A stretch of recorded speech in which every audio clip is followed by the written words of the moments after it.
Hey guys, and welcome back to my channel. In today's video, I am going to share with you 8 books that I recommend you read if you are, 1, a parent, which you probably are if you are watching my channel, 2, somebody who is looking into homeschooling or is still fairly new to the homeschooling world. I think these would be great reads for you. And frankly, 3, if you are a seasoned homeschooler at this point, if you have not read any of these books or heard of any of them, definitely recommend you give them a read. I think they will help you as a parent, but also as a homeschooler. Now, I am going to introduce these in the order that I recommend you read them in. I did not personally read them in this order, but now after having read all of them, I think this would be the best order to read them in because the information will kind of build on itself, if that makes sense. And I think it'll give you the most succinct way to travel through all the information. Now, I'm going to try and keep this super short and sweet, but if you know me, you know that is not my style, so I apologize if it doesn't work out that way, but I've got notes here. I've got a computer down below my camera, so I can focus on that. It's like I wrote a dissertation here, y'all, which is not boding well for me doing this quickly, but I have notes. If you see me looking down, it's because I am trying to make sure I didn't forget to mention anything, but also stay on track and not get chatty Cathy over here. So I've got my green tea. Grab a drink if you need one. Alcoholic or not, that's fine too. We don't shame here. And let's buckle up and begin, and I'll get started with the first book. So half the books that I'm recommending to you, I have in physical copy. Half of them I borrowed from the library. So I will put up a screenshot here if it is one that I have borrowed from the library.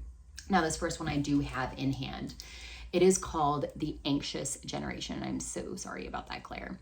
It is by Jonathan, and I'm going to mess up Jonathan's last name, Hadit. I'm so sorry, Jonathan, I messed that up.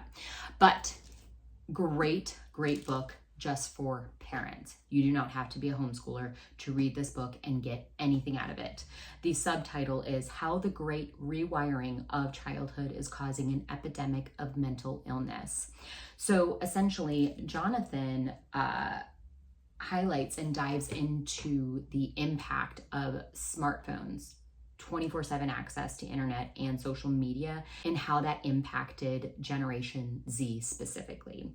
Unfortunately, Generation Z unknowingly became probably the world's largest pool of experimented upon people across the globe. This is not just America, this is everywhere. Because this generation was going through puberty or prepubescent from 2010 to 2015, which is when the smartphone, the tablet, all of these on-demand devices in our hands were just sent out to the entire population. Now, he talks about how it has had a significant impact on mental illness. He's very smart, but he writes in a way that somebody like me who's not a statistician or a psychologist can understand it. He really does a great job of writing, so it's very engaging, but it's pretty heavy as a parent to read it, especially a parent of Generation Alpha, which is the generation coming behind Generation Z. It's a little scary, but he does give good, practical, implementable solutions. So he doesn't just say, hey, here's how bad it is, and then peace, have a good day. He does close out with some things that we can do as the parents of the next generation coming up. Unfortunately, Generation Z, the damage has been done. We cannot rewind the time. We can obviously support them the best way we can from a mental health perspective, but if we don't want to create another generation having to deal with increased ideation, self-harm, actual tendencies, the inability to communicate, and basically a disconnection from reality, we need to make some changes. Some of them just right off the top of my head that I remember from reading it were, if you're gonna give your kid a cell phone, do not give them a smartphone before high school at the very earliest. High school is the earliest, he says, to do a smartphone, and even then he says no access to social media. And again, this is data driven, it's all based on data. He says do not give access to social media until at least 16 years of age. And one of the things that he says that we could do is, from a legal perspective, at least in America, right? We're one country of many in this world, but in America right now, the minimum age to access social media is 13 years of age. We can raise that to 16 years of age. Are people gonna skirt that rule? Sure, but does it help reduce the chance of somebody getting on there who cannot mentally handle it? Yes. And the biggest group that was impacted by social media 24/7 in their hands was prepubescent children, kids that were about to go through puberty, because unfortunately they are the most influenced. It's pretty scary to think about. I think about if I had social media in my hands. I mean, heck, even in high school, I didn't get it until college, and even then it was like Facebook, and it was closed off only to EDU addresses. So those were the days when I didn't think any of my pictures on social media would actually mean anything. But now they're out there forever in the cloud. But if I think back to high school and the drama and the bullying and just the comparing myself to other people, if I had also had that with social media, I do not think I would be the person I am today, and not for the better. I would have been in a much worse mental state than I am right now.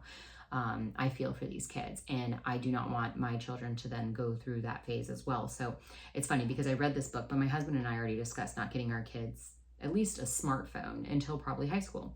And we said no access to social media. I mean, if our kids start doing sports where we have to leave them for periods of time and we need to get in contact with them, we'll get them a dumb phone. We'll get them a flip phone, if they're in 6th or 7th grade. But it just really solidified and validated some of my feelings about 24/7 access to internet, social media, etc., and just the things that I wanted to do, and that I wasn't a crazy person for being this strict about it. So if you're a parent, read it. Doesn't even have to do with homeschooling. Just read it. The next book I recommend you read is called The Knowledge Gap. This was a library find, so here's a picture of it. The Knowledge Gap, The Hidden Cause of America's Broken Education System and How to Fix It by Natalie Wexler. So The Knowledge Gap is a really good read because, one, it gives you kind of a historic rundown of our American education system and the problems with it, frankly, and how we tried new things and they just kept going badly, and then we would try something new and that just didn't fix the situation. So we went towards phonics, we went away from phonics, and now we're back to phonics, but numbers are still not exactly up and we can't figure out why. Natalie Wexler figured out why kids are not connecting information. It's because the knowledge gap that she talks about refers to the disparity in background knowledge among students, meaning there is a lack of content being taught in our school systems. They're just going through, hey, you need to learn A means ah. They're not explaining the connection. So, for example, when you're looking at kindergartners or first graders, they go to school for 6, 7, almost 8 hours, these poor kids, and they are doing math and reading nonstop all day. But they are very rarely in a lot of schools learning about maybe ancient history and the Romans and the Greek gods and things like that. Kids crave stories to create connections in their brains to the information. There were studies done within different schools across America. Some were charter schools, some were underprivileged areas, etc.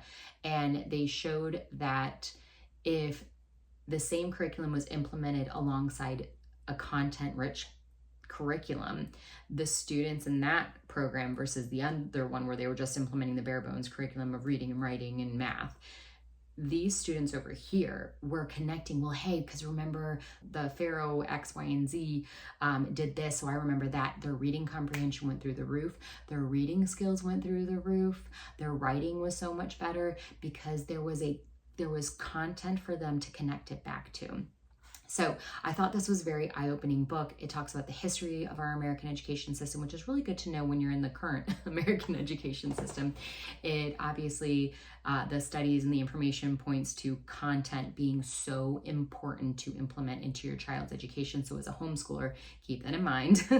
And also it refers to, if you're not familiar with Core Knowledge, it is a free curriculum online. It touts it as the gold standard when it comes to content-rich curriculum. I think Core Knowledge is a fantastic program when we actually are using some of their unit studies. Right now we're using their computer unit study, and it's been a big hit with my girls. So we don't use their entire curriculum. I would love to, but especially because it's free and it's such a good program, but it unfortunately does not follow the classical Charlotte Mason model philosophy of education. So I don't particularly love that it lacks that, but I will not shy away from using bits and pieces of it and implementing it into our homeschool in the best way possible, because it is really rich in content and it is so good. So really good book to read. I got a lot out of it. Go check out Core Knowledge. Also, if you're looking into different curriculums, it's a great program. It's also free, which is also super great. The second book I recommend is one that I own. It is called Dumbing Us Down by John Taylor Gatto. The subtitle is The Hidden Curriculum of Compulsory Schooling. So John Taylor Gatto is a former New York State, public school teacher. And he presents a super powerful argument against compulsory schooling. He claims that it stifles creativity and independent thinking, and basically the natural love of learning in children. And if you guys follow my channel, you know that I talk about this a lot. My biggest goal in life is for my kids to have fun learning, and because if they have fun learning, they will love to continue to learn throughout the rest of their life. I also want to teach them how to learn. I don't want to just throw facts at them nonstop and then just memorize them. Now, granted, some rote memorization is important and good, but I want them to also learn how to learn. And in this book, he talks about how that is literally beaten out of the children. So the hidden curriculum that he is mentioning in public schools refers to the unspoken lessons that students learn beyond the academic subjects, such as math, language arts, reading, writing, and things like that. So these lessons that he's talking about include teaching children conformity, passive acceptance of authority, the suppression of individuality, and the fragmentation of knowledge. There's no connection. It's just here's rote information, facts, and there's no real connection in their brains to this information. This goes hand in hand with the content-rich curriculum as well. He also touches upon the history of modern schooling, and he advocates strongly for returning education back to community-based and local learning, where the family and the local community are the central crux of a child's ability to learn. It's a really easy read. It's short. It's not hard to digest. He writes it in a way that's easy to read, so definitely highly recommend you read Dumbing Us Down. I am so sorry about that glare, y'all. The next one I recommend is also a library book that I snagged. It's called The Brave Learner: Finding Everyday Magic in Homeschool Learning and Life by Julie Bogart. This is a really good book to give you practical tips about being in the thick of homeschooling. You've got a toddler running around being crazy. You got a first grader who's saying, I don't want to do school today. She gives you actual implementable things that you can do to make your homeschooling smooth, effective, and less stressful. Also good to mention, Julie Bogart is the author of the writing program Brave Writer. I've never really looked into the program before, but I've heard wonderful things about it. It's supposed to be fantastic. So if you're looking for some great writing curriculum materials, go check her out for that. But I will say, after reading her book, I might give it a look, because I just really liked the way she talked about homeschooling and her philosophy, and offering tools and strategies to us homeschool parents and how to make it work, really, at the end of the day, the logistical side of things. In conclusion, I would say The Brave Learner was written to empower and inspire homeschooling parents to feel confident in themselves to undertake homeschooling and to have fun with it and have the best experience possible for their children as well. The next book I would recommend is Teach Your Own by John Holt. So this one is actually kind of an interesting read, because he is a big advocate of child-led learning, specifically within the unschooling movement. Now, I'm not an unschooler. I know some people that do unschooling. For me and my personality, I just know I could never actually implement it without being a bundle of stress. So I personally could not do unschooling. However, I will say this book gave me a really good insight or perspective from the other side of homeschooling. And I actually took away really good strategies and tips and tricks and thoughts and concepts about homeschooling that I wouldn't have otherwise after reading this book. So He talks about the failure of traditional schooling as well, which most of these books do. But then he kind of brings it back to the core idea of natural learning, which is where that child-led learning and the unschooling comes in, which again, there are some things about it that I actually believe and I lean into, but again, I just could never be a full unschooler. It's just not my personality. But if you want to learn anything about the unschooling movement, this is a really good book for that as well. He talks about the role of the parents as facilitators rather than instructors. We are facilitating, just like, so I'm more Charlotte Mason classical style. Charlotte Mason talks about laying out a feast for your children of information and letting them feast upon it. So again, you're not instructing, you are facilitating them. You know, you are leading the horse to water and letting them choose to drink if that's the water they want. So kind of similar concepts in that respect, which is why some of it I thought was really good. And I really thought it was a good read in general. So I also agreed with his focus on how everybody always brings up socialization as like the big, well, what about socialization is always what I get from anybody that's a little concerned though about the fact that I homeschool my kids. He addresses this by arguing that traditional schools often do not provide healthy socialization. Your children are with just one age group, which is nowhere else in the world. Are you only with people your age? Only in school. So you're only with kids your age. So you're not getting that variety in age. Two, and I can speak from personal experience, when my oldest did go to kindergarten at a charter school, they are not socializing. They are being told to sit down and fermer la bouche, shh, you know, don't talk, and do your worksheet, listen to me, respond to me. It's very robotic. So that is not true socialization. You're not supposed to raise your hand to go to the bathroom and then go stand in line. The only other places that do that are prison. And I said it, I did. So he really talks about that and highlights that as well, which I really love, because that is always the one objection I get. And it's not even a real objection. They're just kind of like, well, aren't you worried about it? I'm like, no, my kids are overly socialized. I promise you. We do more things than I did when they were, you know, when my oldest was in school. So I just really thought there was a lot of good nuggets in this book, even if you're not an unschooler, to take away from this. So definitely give it a read. Okay, y'all. The Well-Trained Mind. So I love this book. I love it. It's written by Susan Wise Bauer and Jessie Wise, a mom-daughter duo. And it is a guide to classical education at home. And I mean, this is probably the most comprehensive guide for parents looking for a classical education on any bookshelf you will ever find. This is the second to last edition, just if you are looking to purchase this.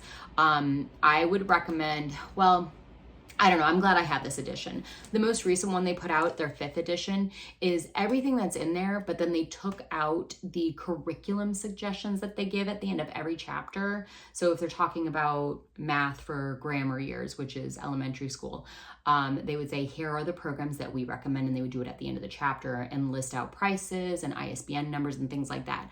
Well, and to their point, curriculums are constantly changing. New offerings are coming out. Old offerings are being taken away, prices change. Things just move too quickly now. So what they decided to do was leave everything in here in the 5th edition, and then they took out the curriculum suggestions and put them on the internet where they can consistently keep them updated.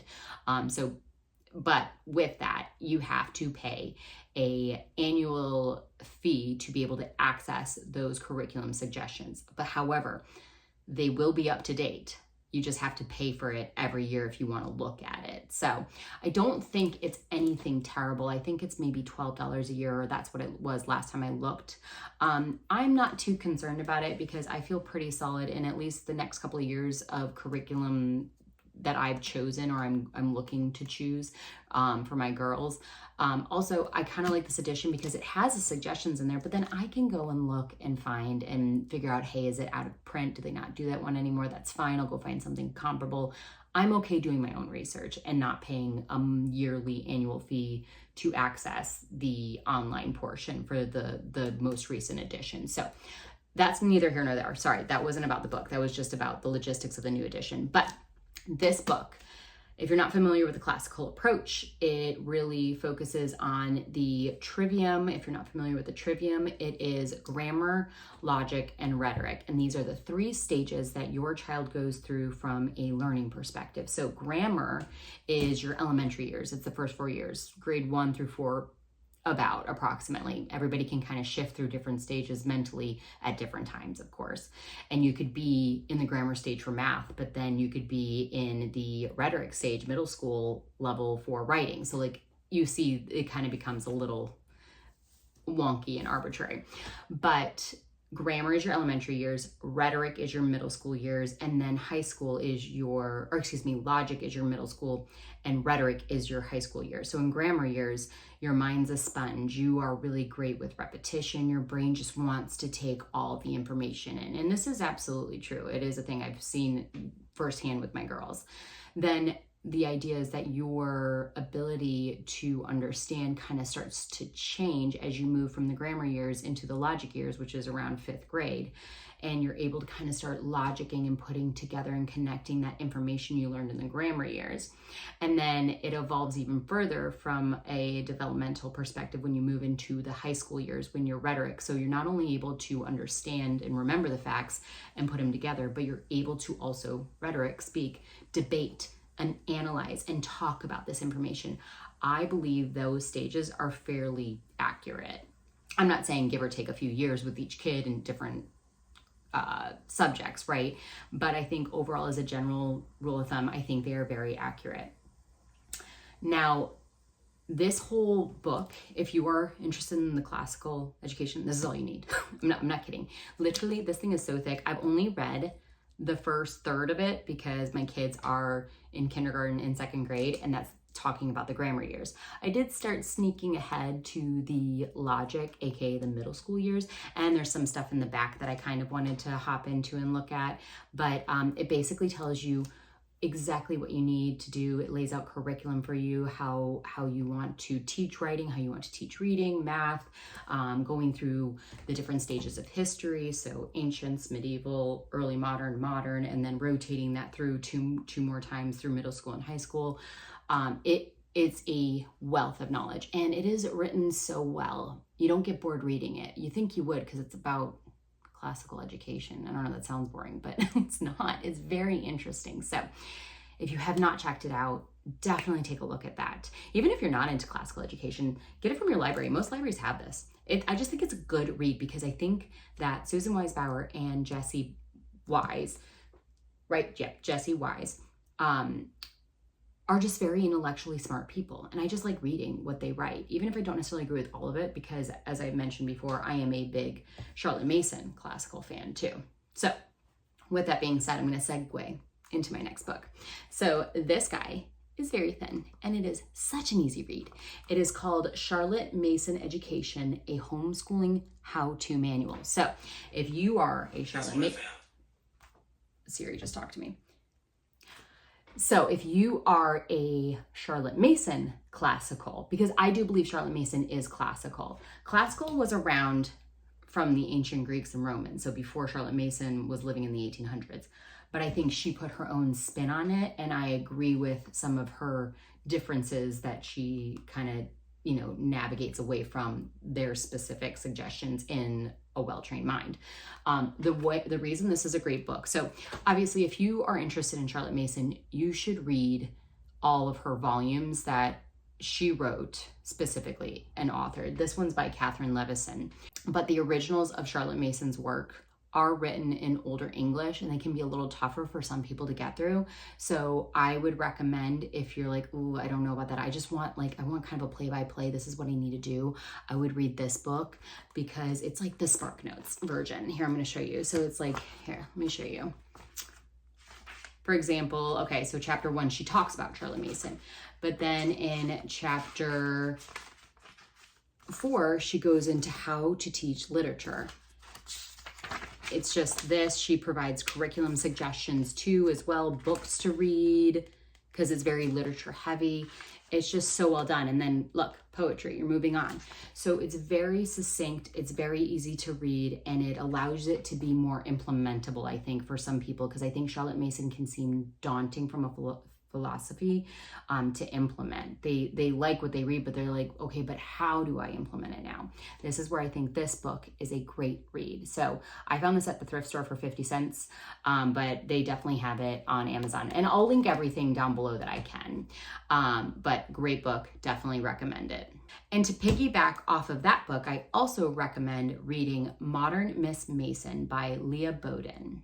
This is also a contemporary guide that it just seeks to bring the educational philosophies of Charlotte Mason into the modern age. Because I think for a lot of people, again, they're like, oh, I like the idea of Charlotte Mason, but Charlotte Mason taught when there weren't iPads.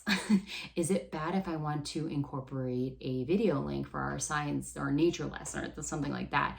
So Modern Miss Mason brings that modern twist to Charlotte Mason philosophy, and it just expands more upon this book, I would say. This is the Spark Notes. Modern Miss Mason gives you more of the not fluff, because it's not useless information. It's very important, but she does it in a way that makes it more approachable to implement. And it's a handbook for how to implement Charlotte Mason. So if you are ever at all interested in implementing the Charlotte Mason philosophy of education, check out this book, check out Modern Miss Mason. And then also, if you have time and the ability to read the Charlotte Mason volumes, there's 6 of them. That were written by Charlotte Mason herself.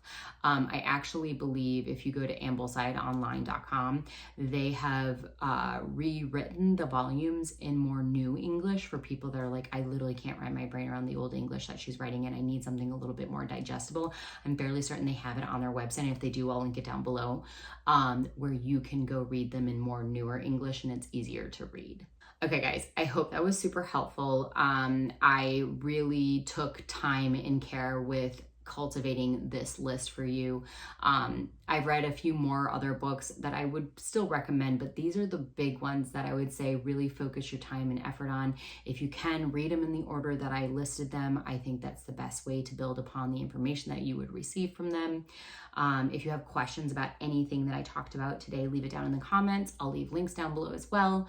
If you are new to my channel, give it a thumbs up and hit that subscribe button so you can stick around and see more of my amazing chatty videos. And I'll see you guys in my next one. Bye.